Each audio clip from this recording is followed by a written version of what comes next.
Hi sophomores, this is Mrs. Lyden, and today I am going to talk to you about scheduling for next school year for your junior year.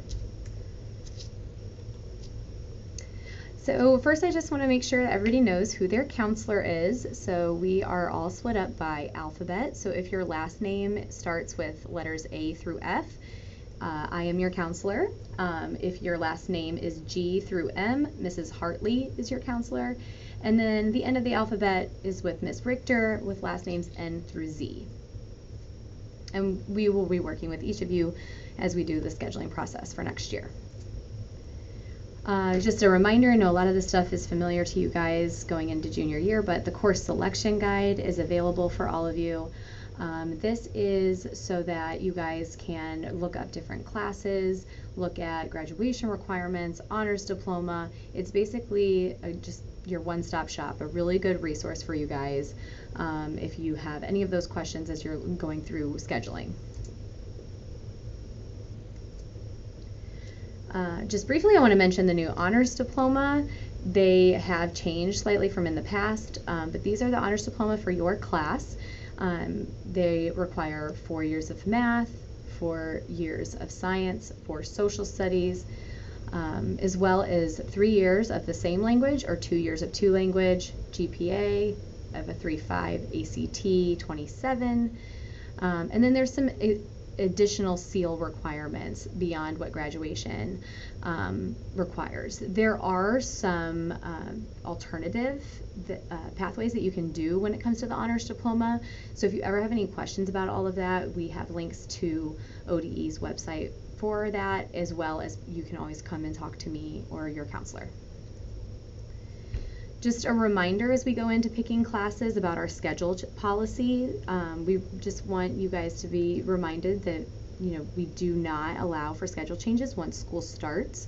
So as you're making these selections, we just really want you to be mindful of what you are choosing and that you are putting some thought into the classes that you are picking, as well as how can these connect for either looking into future careers or college and aligning with some of your interests. There will be an opportunity to make adjustments to your schedule selections through meeting with your counselor when we review your choices, as well as when we send these home. But come first day of school, the schedule is set. So we just want you to keep that in mind when you're making these choices. So what's required for 11th grade? Everybody has to take English. So if you're taking English in the high school, you'll take either CP English 11 or AP English Lit.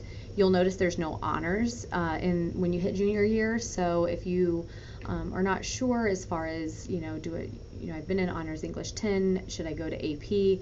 Talking with your teacher is a great resource.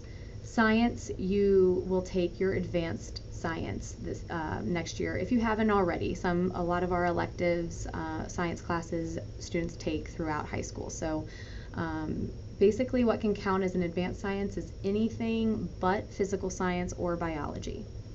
Social studies, you guys will take American government, so either regular or AP.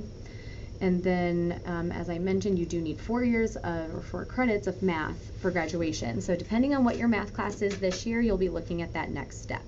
So those of you taking geometry will go to either CP Honors Algebra 2, you can do AQR, or we have a new course, Probability and Statistics, that can count as that 3rd year of math. And those who are already in that 3rd year of math, we have choices such as pre-calc, honors pre-calc, and then we have others as well. Our math department has put together a math flowchart, which I have linked here for you guys to be able to look at, and it can show you kind of in a graph form those different choices and pathways that are available. AP courses, if you aren't familiar, those are college level courses, advanced placement through College Board. So the ultimate goal is they're preparing you for that AP exam at the end of the school year. That depending on how you do on that AP exam, you can earn college credit. There is an increased workload from other courses, so just something that we want you to be cognizant of when you're making these choices.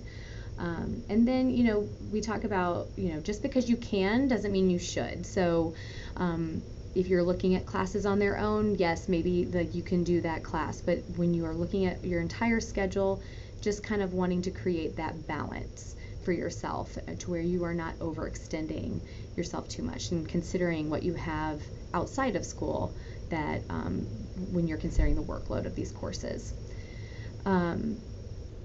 There is a AP information that is going out on January 24th, so there is more information as well as a presentation included there. Other required courses include health, so everybody has to have health to graduate. So a lot of you took health in junior high or have taken it in 9th grade.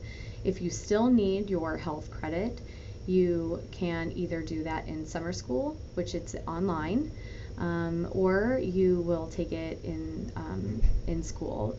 We only offer in-person class during the school year, so just keep that in mind as you're choosing that. You are also required to have a half credit of PE, that equals 2 semesters, or a PE waiver. So waiver is 2 seasons of sport, or you can do 1 PE class and 1 season of a sport. But if you're doing the waiver, you do have to have that met by the end of junior year. So kind of just keep that in mind as you guys are preparing for next year. Summer school information usually is released in the spring, so just that will go out to you guys, and just be on the lookout if that's something that you're interested in. So we have a lot of great elective courses, which is a really good opportunity for you guys to do some exploration as far as careers or what your interests are, and just kind of taking advantage of that. So we have business, we have engineering in our Project Lead the Way, marketing. We have just a lot of really wonderful electives, and again, this can be a way, one, for you to explore your interests if this is a future career, but you also have that course selection guide that you can reference if you are not sure exactly what an elective class is and what you can expect in that class. So we will send out the links for all of this, but you will get, you have access to be able to go and see the course selection guide. It will look like this, and it will have all of the classes on there that are available to you. This is a really great planning tool. We will not ask you to turn these pieces of paper in. It is just for your reference to try to help for you to see all of the class offerings in one place. So you're able to do that. You can print it for yourself, or on the second tab there's also the planning worksheet, and here you'll see it contains exactly what you need to sign up for, and it kind of just helps as far as like trying to see and visualize what you need to do. There is a video link so that you can see exactly how we suggest using it, and then as well as again the course selection guide. And again, here's just kind of what that course selection worksheet looks like. And as you're counting up, you'll notice that numbers are on the right-hand side of the classes listed. You want to add up those numbers to get to 14. So 7 classes each semester, 2 semesters equals 14.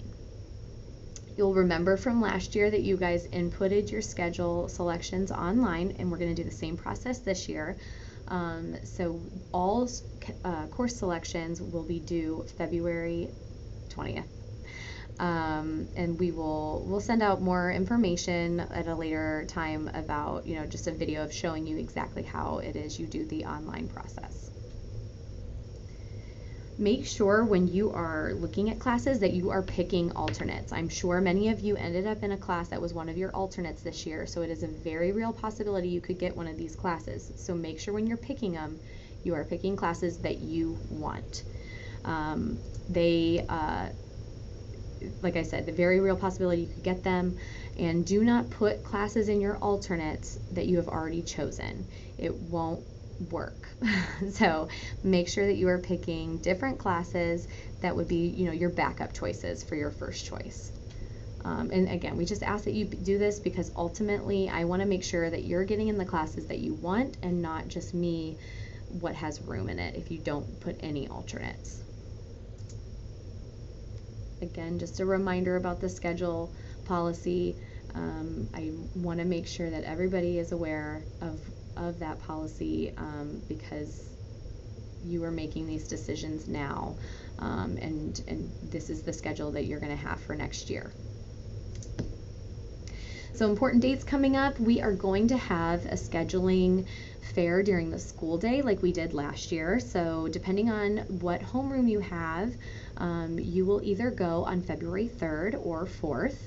And you will get to go down to the scheduling fair, and it's a really great opportunity for you guys to walk around, talk to the different teachers and about classes that are offered, about what's the difference between AP US History and regular American history, and you know, maybe you are interested in teaching professions, but you're not quite sure what that is. Just really taking advantage of having access to all of those people in one place, and all of the counselors will be there as well to help with any questions you guys have regarding scheduling. The 11th, we'll have another scheduling activate, where we talk about how to do the online scheduling, and that's when you'll be able to actually get on PowerSchools and put your selections in. On February 13th, we have a conference night. We're having kind of it's basically the same thing as the scheduling fair during the day that you'll go to, except the counselors will all be there. You can come with your families. You do not have to have an appointment, just stop in. If you're interested in College Credit Plus, we will have a CCP meeting at 5:45 in the auditorium. And then there's also going to be an AP seminar meeting that night as well. Another conference night is on the 19th, where you can sign up for individual conferences. Sometimes your parents are interested in that, and so I am available, as well as the other counselors as well. And then on the 20th, we will have another activate. That is the day that your schedule options are due.